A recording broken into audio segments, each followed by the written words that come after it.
साधु और डाकू यमलोक पहुंचे। डाकू ने यमराज से दंड मांगा और साधु ने स्वर्ग की सुख सुविधाएं। यमराज ने डाकू को साधु की सेवा करने का दंड दिया। साधु तैयार नहीं हुआ। यमराज ने साधु से कहा, तुम्हारा तप अभी अधूरा है। पूरी कहानी। मृत्यु के बाद एक साधु और एक डाकू साथ साथ यमराज के दरबार में पहुंचे। यमराज ने अपने बहकातों में देखा और दोनों से कहा, यदि तुम दोनों अपने बारे में कुछ कहना चाहते हो तो कह सकते हो।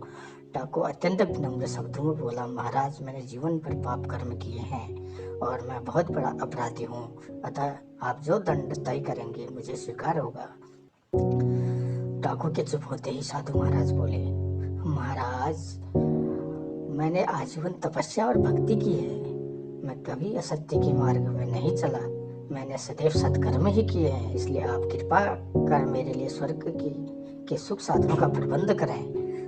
यमराज ने दोनों की बात सुनी और डाकू से कहा, तुम्हें दंड दिया जाता है कि तुम आज से इस साधु की सेवा करो। डाकू ने सिर झुकाकर आज्ञा स्वीकार कर ली।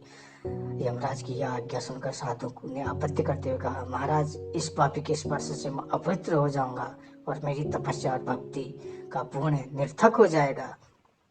इतना सुनते ही यमराज बहुत क्रोधित हुए और बोले, निरपराध और भोले व्यक्तियों को लूटने और हत्या करने वाला इतना विनम्र हो गया कि तुम्हारी सेवा को तैयार है, और तुम हो कितने वर्षों की तपस्या के बाद भी अहंकारग्रस्त ही रहे, यह न जान सके कि सब में ही